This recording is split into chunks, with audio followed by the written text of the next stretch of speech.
সময় রসুলগীত কান হরিদত্ত, হরিদত্তের যত গীত লুপ্ত পেল কালে, জোড়া গাতা নাহে কিছু ভাবে মরে ফলে, মানে কোনো কিছু ভালো হয় নাই।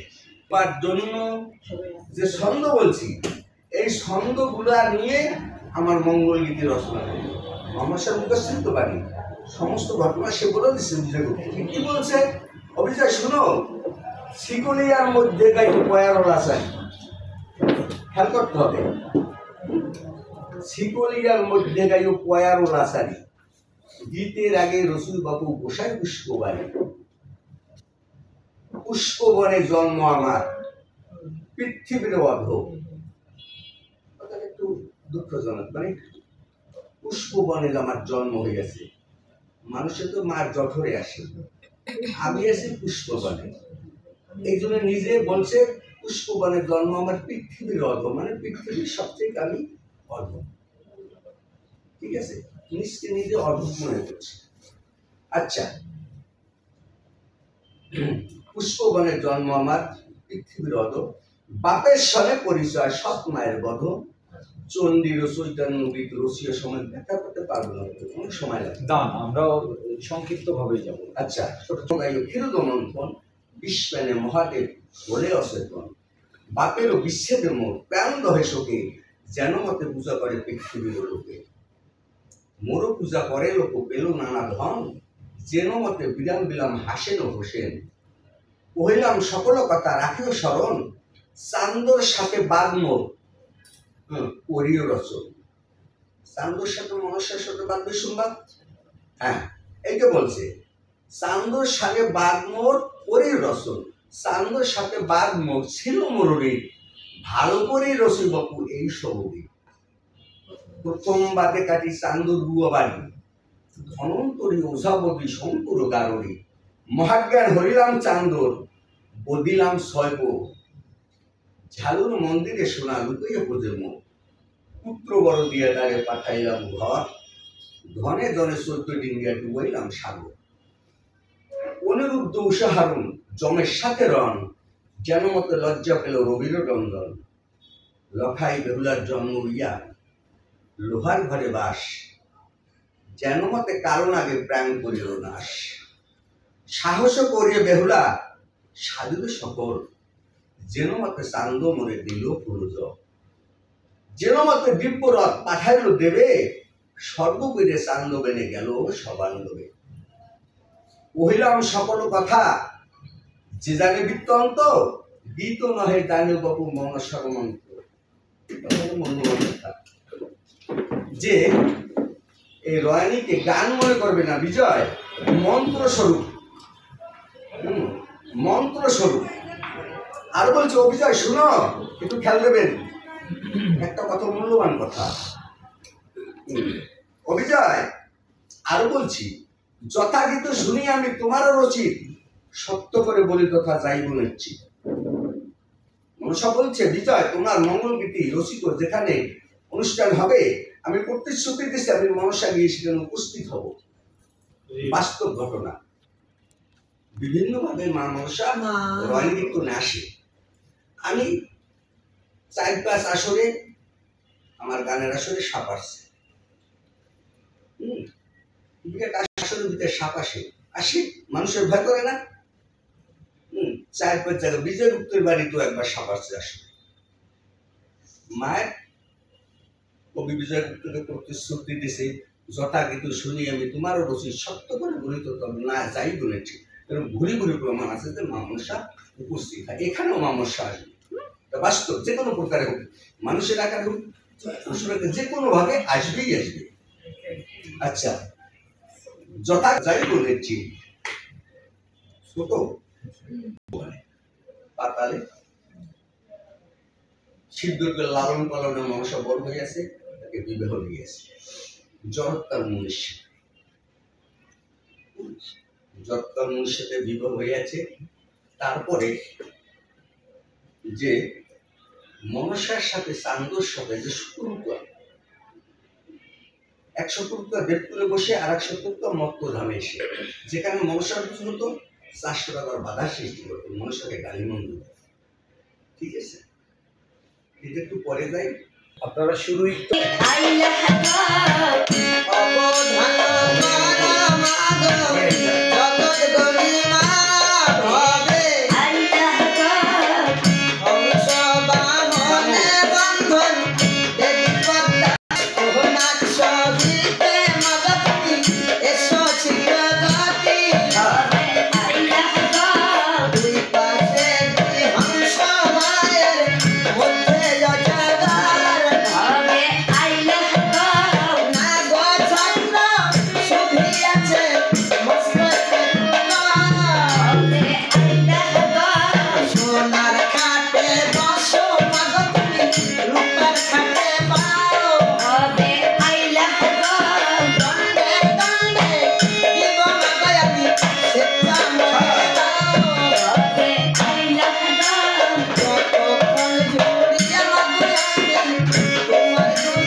নরকে আমার পূজা ব্যবস্থা করে দিতে হবে। সাঙ্গ সরকার কিভাবে আমার তাড়াতাড়ি পথে আসে আমার পূজা করে এর একটা ব্যবস্থা করে দিতে হবে।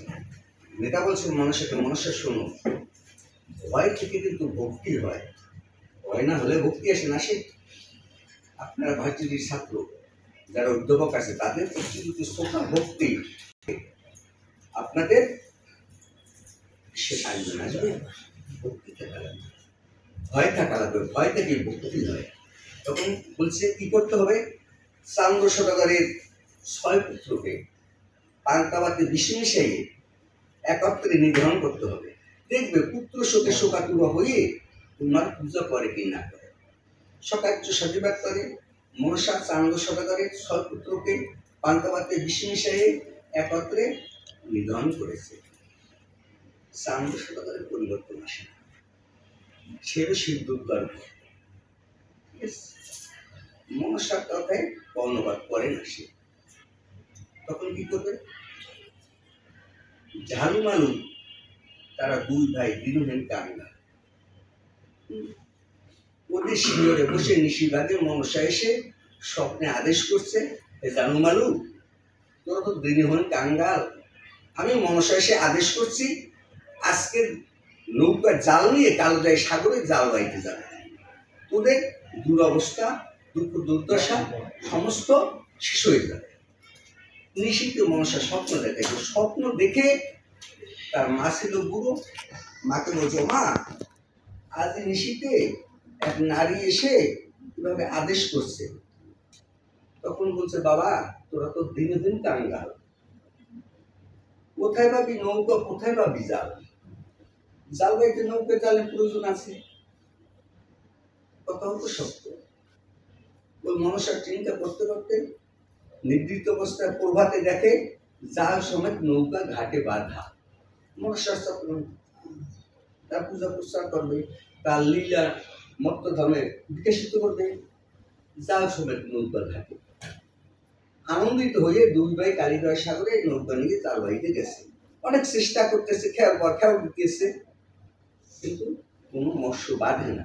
তাই একটু শ্রবণ করেন যে কিভাবে কালিদয় সাগরে দুই ভাই জাল বাইছে নাকি। জি জি, ঠিক আছে।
আমরা জাল বাইতে গিয়ে মৎস্য তো মিলি নাই, পাই নাই।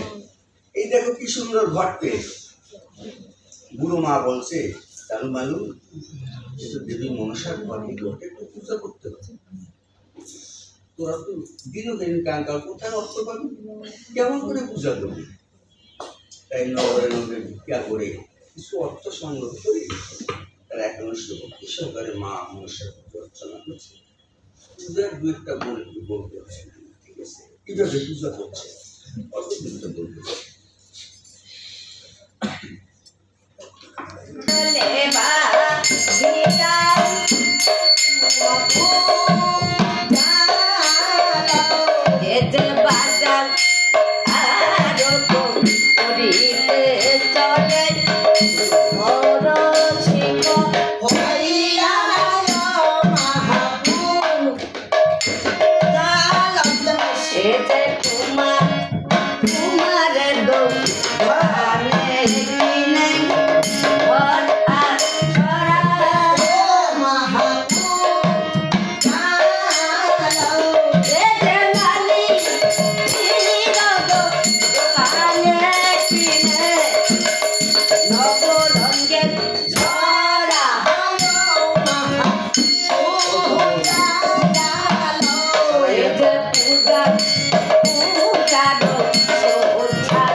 জালু মালুর বাড়িতে মা মনসার মন্দিরে পুত্রবর প্রার্থনা করছে। মা মনসা পুত্রবর দিয়েছে। চান্দ স্ত্রী শুনে কাকে 6 পুত্র তো মরে গিয়েছে, পুনরায় আবার পুত্রবর দিয়েছে। ওই মনসার বরে পালাটা কি উদ্দেশ্য নাকি? লক্ষ্মীন্দর জন্মগ্রহণ করেছে। লক্ষ্মীন্দর যখন জন্মগ্রহণ করেছে, লক্ষ্মীন্দর তো ক্রমশ বড় হতে চলছে। সোনেকা বলছে, সদাগর বিষয়টা তো জানো না, মনসার কাছ থেকে বর মেঘে পুত্র পেয়েছি, প্রতিশ্রুতি দিয়েছি বিবাহের রাত্রে মনসা হরণ করে নিয়ে যাবে। চান্দ সদাগর বলছে, শোনা ওই কথা কর্ণপাত করো না, কারবা করি ভয় আমি, কারবা করি ডর, লখাইতে বিবাহ করে গড়ে দেবো লোহার বাসর ঘর। দেখি মনসার কোন শক্তি আছে আমার পুত্রকে হরণ করবে। তাই 4 সদাগর উজ্জয়িনী নগরে শাহে সদাগরের বাড়িতে গিয়ে বেহুলাকে দেখে শাহে সদাগরের সাথে সম্বন্ধের কথাবার্তা সমাধান করছে। 4 সদাগর এবং শাহী সদাগর লক্ষ্মীন্দর বেহুলার বিবাহের মানে সম্বন্ধ পাকাপাকি হয়ে গেছে। চান্দ সদাগরের পুত্র শাহে সদাগরের মেয়ে লক্ষ্মীন্দর, আর চান্দ সদাগরের পুত্র লক্ষ্মীন্দর। আচ্ছা, দেশে এসে লোহার বাসর ঘর নির্মাণ করবে।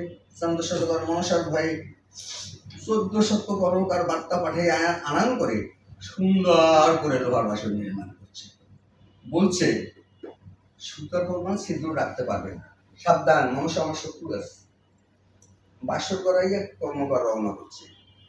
সম্মুখে মনসা নিজমূর্তি হয়ে দণ্ডায়মান হইয়াছে। মনসা আমার চিন্তা করছে লক্ষ্মীন্দর যদি লোহার বাসর ঘরে না মরে, চান্দশ্বরগড় কোনোদিন আমার পক্ষে আসবে না, আমার পূজা করবে। চান্দশ্বরগড় আমার পূজা না করলে পৃথিবীতে নরক আমার পূজা প্রচার করা সম্ভব হবে না। এই মাসের শেষ এই লক্ষ্মীন্দরকে লোহার বাসর ঘরে নির্মাণ করতে হবে, কিন্তু লোহার বাসরে প্রবেশ করবার মাত্র তো সুযোগ করতে হবে। কর্মকাণ্ডে বলছে মনসা, শুনো, আমার কথা অনুসারে পুনরায় গিয়ে লোহার বাসরে ছলনা করে প্রবেশ করে বায়ু কোণে সুতার প্রমাণ ছিদ্র রেখে শিমুলের তুলা দিয়ে আচ্ছাদন করে আসো। ভয় পেয়ে কামারগঞ্জ 400 বাড়িতে এসে বলছে, সদাগর, বাসর করাতে একটু ভুল হয়েছে, ছলনা হচ্ছে। কয়েকখানা লোহা একটু মানে পুরানি গেছিল, ভালো লোহা ছিল না। আমাদের আদেশ করলো পুনরায় ঢুকে লোহার বাসরে ওই উড়নিকের লোহা কেটে দূর করে বাসরে প্রবেশ করে বায়ু কোণে সুতার প্রমাণ ছিদ্র করে শিমুলের তুলা দিয়ে আচ্ছাদন করে রেখেছে। ঠিক আছে, বাসর ঘরে এখন তো লক্ষ্মীন্দর বেহুলার বিবাহের পালা, বিবাহ কিন্তু এসে গেছে। ঠিক আছে, সময় আছে কত?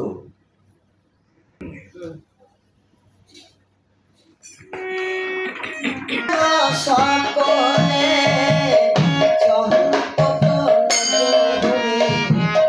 সাহায্যে হবে খাইলে চলা চলা সকলে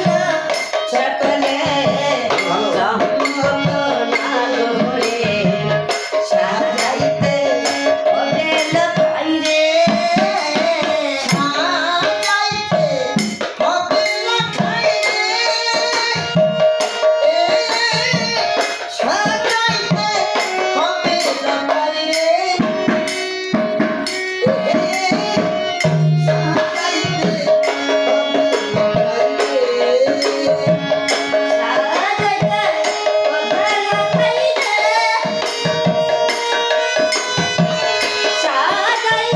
হবে খাইলে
মনসা কালীদয় সাগর থেকে কালিনাকে বার্তা পাঠিয়ে আনান করে বলছে, কালী, আমার কিন্তু সারিবার করে বিলম্ব না করে এই নিশির ভিতরে লোহার বাসরে প্রবেশ করে লক্ষ্মীন্দরকে দংশন করে আসুন।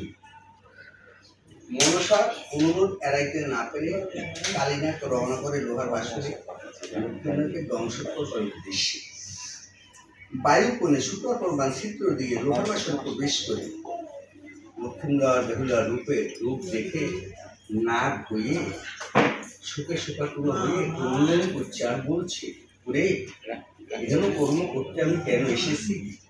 এহেন অপরূপ রূপের উপরে বিনি অপরাধী এর অঙ্গে আমি কেমন করে শোভা? আর এহেন পুত্রকে তার মাতা পিতা পুত্র হারা হয়ে পুত্র শোক বুকে নিয়ে কেমন করে বেঁচে রবে তারা সংসার মাঝে? না হয়ে লক্ষ্মীরা বেহুলা রূপে মৃত্যুকে ক্রন্দন করছে আর বলছে, নিরুপায় হয়ে মনসা কার্য স্বীকার করে লোহার বাসর ঘরে কালীনাথ লক্ষ্মীকে দর্শন করেছে। কিন্তু লোহার বাসরে নেতাকে নিদ্রাণী দিয়েছিল, কারণ লোহার বাসর ঘর নির্মাণ করে পাহেরা প্রহরী গারুড়িয়ে ময়ূর সরস্বতী অনেক সাজিয়ে রেখেছিল 400 টাকার, সর্প কোনো রকম না আসতে পারে। আর নেতাধবি কি করছে, ত্রিপথের ধুলা নিয়ে লোহার বাসর ঘরের কাছে গিয়ে আড়াইটি মহামন্ত্র জপ দিয়ে যখন নিদ্রাণী দিয়েছে, পাহাড়া প্রহরী গারুড়িয়া সবাই নিদ্রিত অবস্থায় ঢলিয়ে পড়েছে। এমনকি বেহুলা ও লোহার বাসরে অচৈতন্য অবস্থায় আছে। লক্ষ্মীকে কালনাথ দংশন করছে। এখন তো শেষের বিদায় নাকি, বিদায় পালা সবকে দংশন করছে, প্রাণ তো যাবে যাবে ভাব।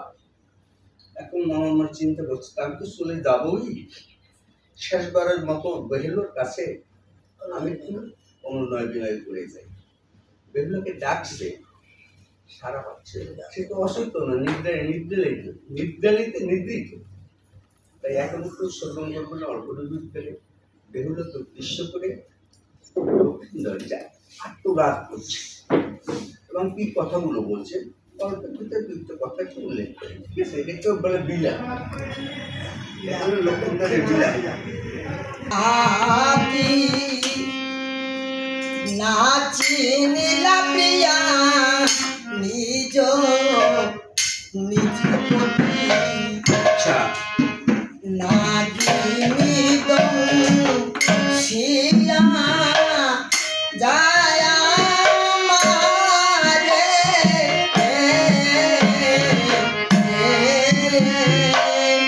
ও তুমি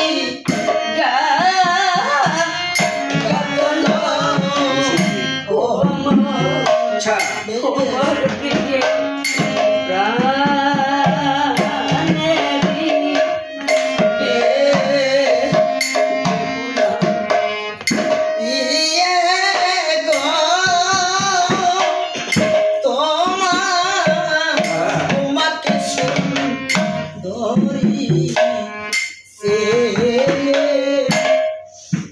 বাপ মায় পারাইছে দিয়ে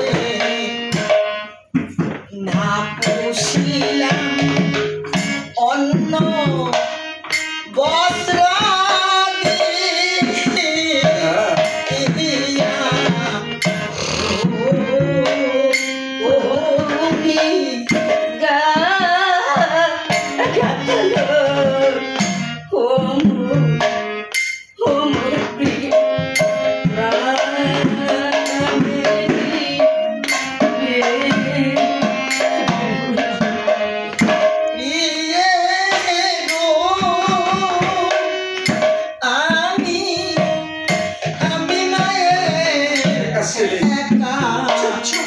একা ছেলে কারে তুলে মায়া মার লবে করে কে থাকিবে মামা বলে মামা বলবো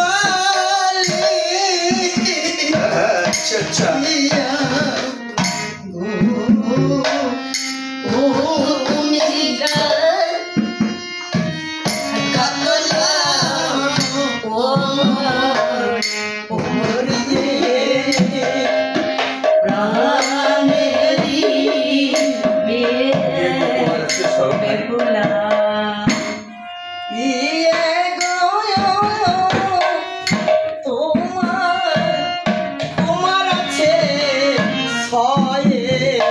ভাই ছয় ভাই আমার মায়ের আর ভাবে, আমার মায়ের ভাবে আচ্ছা, কেহ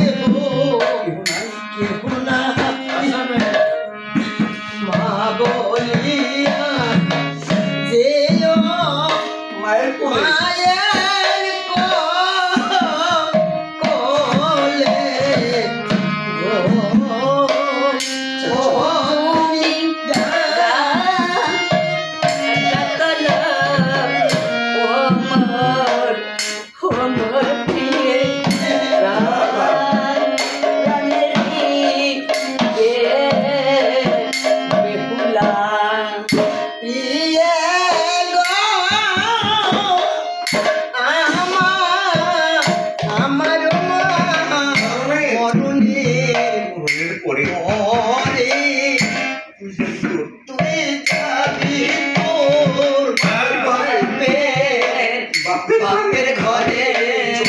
আমার বাবু মা যত দুঃখ আমার বাপ মার মায়ের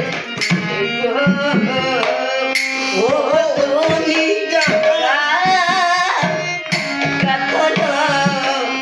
ও মোর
সংসারের মাই জানে সন্তানের ব্যথা, রক্ত মাংসের দ্বারা একই ব্যথা। মা ব্যতীত সন্তান হারার কি জ্বালা যন্ত্রণা, সংসারে আর কেউ ব্যথা কেউ বুঝে নাই। তবে মার চেয়ে আর বড় দরদি কেউ না। তাই সন্তান হারা সময়কার সুন্দর মৃত সন্তান লক্ষ্মীকে করে করে হাপুত্র বলে ধুলায় দূষণিত হয়ে যাচ্ছে। চম্পকনগর কান্নার বন্যায় বেশি চলছে। চান্দ সদাগর তার স্ত্রী সোনাকাকে সান্ত্বনা নিশ্চয় বলছে, সোনা কিন্তু মিশে মায়ার সংসার, শুধু মিশে মিশে বলি যে তোমার আর আমার, এই ভয় তোমার আমার বলতে কেউ তো কারণ নয়, শুধু দিন দুই সারি পথের করেছে। কেউ বসে মাতার ভূমিকায়, কেউ বসে পিতার ভূমিকায়, কেউ বসে ভগ্নী ভোতার ভূমিকায়। যেদিন পরবারের ডাক এসে করবে, আত্মীয় স্বজন বন্ধু বান্ধব পাড়াপড়শি সবাই দাঁড়িয়ে রবে। যেমনি একা একা এসেছি ধরা থামে, শেষে পরবারের ডাক এসলে সবাইকে ছেড়ে চিরদিনের জন্য বিদায় নিয়ে চলে যেতে হবে যার যার গন্তব্যস্থান। এটাই তো পৃথিবীর নিয়ম। সোনা কান্নাকাটি করো না, লক্ষ্মীন্দারের দেহ তো আছে, তার প্রাণবায়ু তো নেই। তোমাকে মা বলে কোনোদিন ডাকবে না, ডাকছে এর মৃত দেহকে সৎকারের ব্যবস্থাটা করো।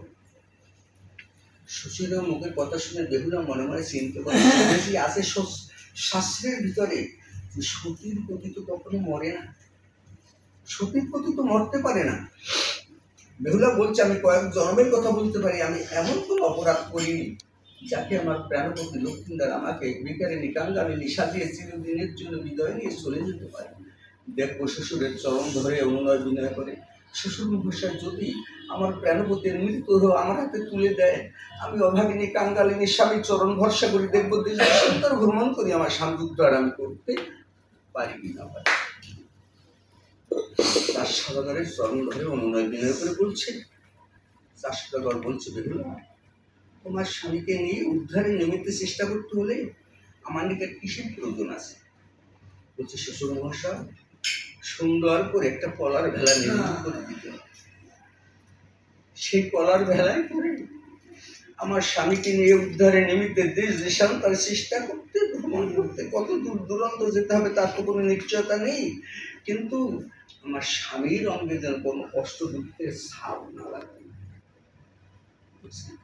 আর তো স্বামী সর্বশ্রেষ্ঠ ধর্ম। মৃত্যু মেনে নিচ্ছে না, কারণ আমি তো সত্যি আমার প্রতি মরতে পারে না, তাই বলছে আমার স্বামীর অঙ্গে যেন কোনো কষ্ট দুঃখের ছাপ না লাগতে পারে। মালাকার সুন্দর করে কলার ভেলা নির্মাণ করে দিয়েছে। মৃত স্বামীকে কলার ভেলায় রেখে পাড়াপড়শি আত্মীয় স্বজন শ্বশুর সবার চরণে প্রণাম করে আশীর্বাদ স্বরূপ সবার চরণ ধরে বেহুলা শিরে ধারণ করে স্বামীকে নিয়ে ধীরে ধীরে রওনা করছে। ভাসতে ভাসতে গলার ভেলায় নিয়ে এখন কি আগে যাবো বাবু, এখন অনেক শুনে যাচ্ছে। তখন তার মার কি আবেগ, কি ভাষা, এ বুঝাবেনের মতন ভাষা আমার নাই।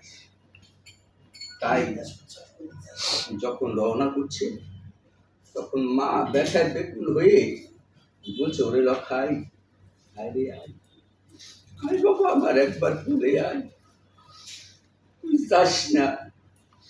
আত্মনাদ করছে মা, আর বেহুলা তো স্বামীকে নিয়ে রওনা করছে। তাই এখন শুনবে সোনেকা কীভাবে ছেলের উদ্দেশ্যে সে একটু শোকের কান্নাকাটি করছে এবং বলছে, ওরে বাবা লখাই আয় রে আয়, একবার আমার বলে আয় বাবা, স্মৃতিদিনের জন্য তো যাবি, তোরে একবার আমার উত্তপ্ত হৃদয় তোকে ধারণ করে আমার হৃদয় একটু শীতল করি। তাই এখন বলছে, ওরে লখাই আয় রে আয় বাবা, আয় একবার বলে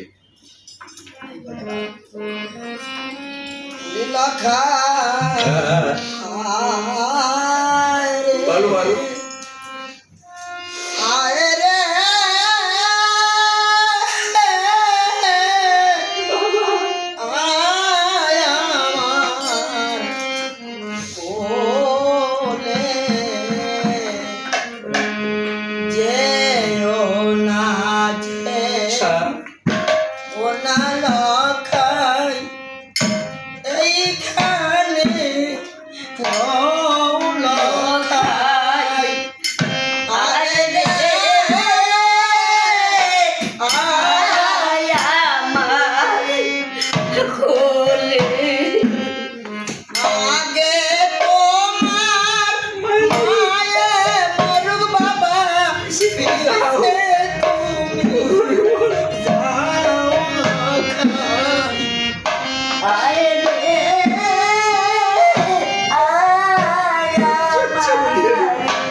আমার কথা রাখো লখাই, আয় রে আয় আমার কোলে, লখাই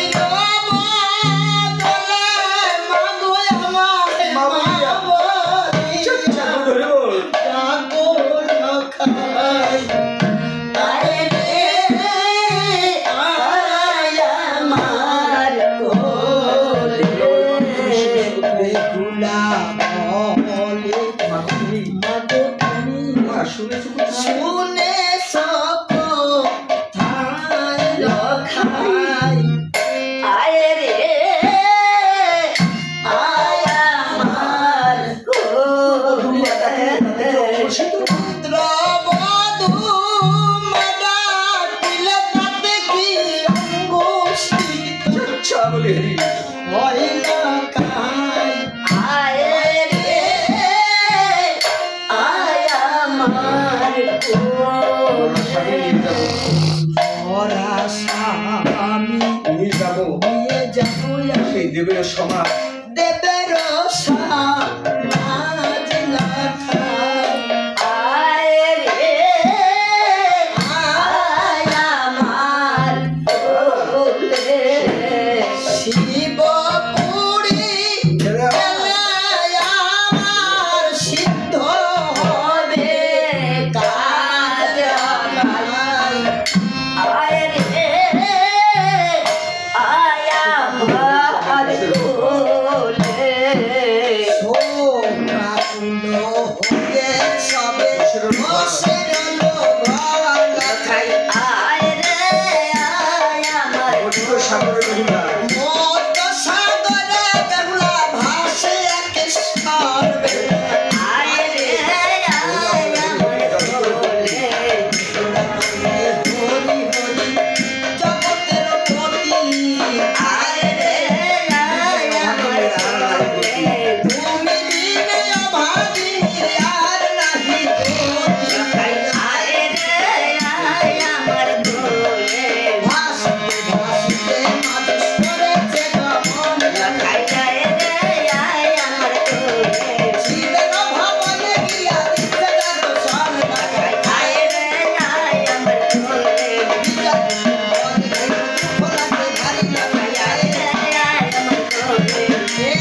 সব পচে গলে সমস্ত শেষ হয়ে গেছে, শুধুমাত্র হাড় পাজর আছে, আর কিছু নেই। 6 মাস পর্যন্ত তো একদিনের দুদিনের কথা না, 6 মাস পর্যন্ত অনাহারে অনিদ্রায় স্বামীকে নিয়ে ভাসতে ভাসতে সেই নেতা ধুবির ঘাটে গেছে কয়েকবার হাড় পাজর নিয়ে। নেতা ধুবি বলছে, বেহুলা তুমি চিন্তা করো না, এত কষ্ট করে, এত ধৈর্য ধরে, এত ত্যাগ তিতিক্ষা করে আমার নিকট এসেছো, মনসা না দিলেও তোমার স্বামীকে উদ্ধার করে দেব। তবে তুমি যাও, দেবের দেব মহাদেব, দেবতাদের দেবতা, নৃত্যগীত ভালোবাসে, তার নৃত্যগীত আসলে গিয়ে নৃত্যগীত করে তাকে সন্তুষ্ট করে। তখন বেহুলা ধনপতির মৃদঙ্গ, ওই যে মৃদঙ্গ কাঁধে করে শিবের ভবনে গিয়ে, দেবদেবতা বসা আছে, মৃদঙ্গেতে ঘা মেরে যখন মধুর স্বরে কীর্তন করছে, গান করছে, গান শুনে দেবদেবতা মুগ্ধ হয়েছে, সবাই সন্তুষ্ট হয়েছে। মহাদেব বলছে, এই গায়িকা, তোমার গান শুনে আমি সন্তুষ্ট হয়েছি, তুমি আমার নিকট যাহা কিছু চাও তাই দিয়ে তোমাকে আমি সন্তুষ্ট করবো, বলো কি চাও? বলছে, ঠাকুর আমি টাকা পয়সার ধন দত্তের জন্য তোমার নিকট আসিনি, আমি এসেছি বিবাহের রাতে স্বামীকে নিয়ে হারা হয়ে, স্বামীকে নিয়ে ভাসতে ভাসতে পথে ঘাটে রক্ত মাংসের দেহের সমস্ত কিছু রেখে যাচ্ছি, ধুয়ে মুছে কাকান হাড় পাজর নিয়ে তোমার নিকট উপস্থিত হয়েছে, অনুগ্রহ করে এই হাড় পাজর দিয়ে আমার স্বামীর উদ্ধার করে দিতে হবে শিল্প। মহাদেব শুনে মনে মনে চিন্তা করে, রক্ত মাংসের দেহের কোনো চিহ্ন নেই, এই হাড় পাজর দিয়ে স্বামীর উদ্ধারের জন্য প্রার্থনা করছে, কি সম্ভব? মহাদেবের স্ত্রী দুর্গা বলছে, তুমি চিন্তা করো না, তোমার মেয়ে মনসাকে বার্তা পাঠিয়ে আনয়ন করে এই লক্ষ্মীন্দাকে উদ্ধার করে দিতে বলে শিল্প করে। দেবতা সমাজের ভিতরে মনসাকে আনয়ন করছে। মহাদেব বলছে, মনসা তুমি লক্ষ্মীন্দাকে কেন দংশন করছো? বলছে, পিতা আমি তো দংশন করি না। তো মনসা তো দংশন করেনি, কালীর দ্বারা দংশন করাইয়াছে, বিধায় বলছে আমি দংশন করি। নিচে অপবাদের কথা শুনে বেহুলা মনে মনে চিন্তা করে, এত কষ্ট করে শিবপুর এসে স্বামীর উদ্ধার করা সম্ভব হবে না, মনসাকে দোষী সাব্যস্ত করা যাচ্ছে না, দোষী না হলে তার বিচার হয়। তখন তার মনে পড়ে গিয়েছে, লক্ষ্মীন্দাকে লোহার বাসর ঘর কালীনাগ যখন দংশন করেছে, লক্ষ্মীন্দার নিরুপায় হয়ে কালীনাগের অষ্টমগুলি কর্তন করে বেহুলার আসলে বেঁধে রেখেছে।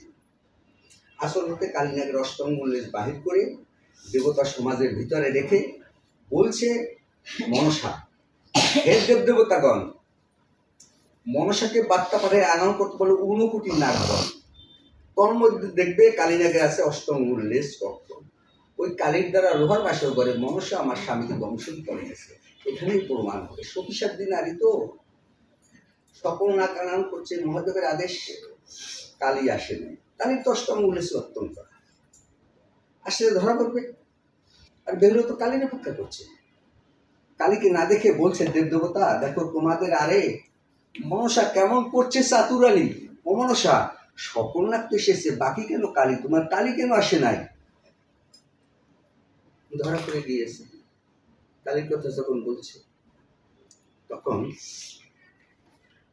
বেহুলা শিবপুরে বসে, বাস্তব ঘটনা, শিবপুরে বসে যখন মিথ্যা প্রবঞ্চনা করছে, তখন অভিশাপ দিচ্ছে সর্প জাতিকে। মনসা মহাদেব বলছে, লক্ষ্মীন্দাকে উদ্ধার করে জিয়ে দাও, মানে প্রাণ ফিরিয়ে দাও। দেবদেবতা বসে আছে, মাঝে লক্ষ্মীন্দারের হাড় পাজর রেখে বেহুলা নানা মন্ত্র, অনেক মন্ত্র এই জপ করে যখন সেই পবিত্র জলের ছিটা দিয়েছে, লক্ষ্মীন্দারের হাড় পাজর জোড়া লেগে রক্ত মাংস পুনরায় আস্তে আস্তে সম্পূর্ণ গঠিত হয়েছে। ঠিক আছে, সুপুরুষ লক্ষ্মীন্দার প্রাণ তৃপে তখন বেহুলার আনন্দিত হয়েছে, তার এতদিনের শ্রম সাধনা সিদ্ধ হয়ে গেছে, তার প্রাণবতী লক্ষ্মীন্দারকে ফিরে পেয়েছে। তাই স্বামীকে নিয়ে আনন্দে কিভাবে নৃত্য করছে, তাই এখন সারা বলছে না করছে, এখন বেহুলার তো শোক ভুলে গিয়েছে, দুঃখ ব্যথা বেদনা সমস্ত বিলুপ্ত হয়ে গেছে, এখন তো আনন্দ। যাকে পাওয়ার নিমিত্তে তো কষ্ট করছে তাকে ফিরে পেয়েছে, লক্ষ্মীদাকে পেয়ে তখন বেহুলা কিভাবে আনন্দ নৃত্য গীত করছে। এর আগে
হচ্ছে ওই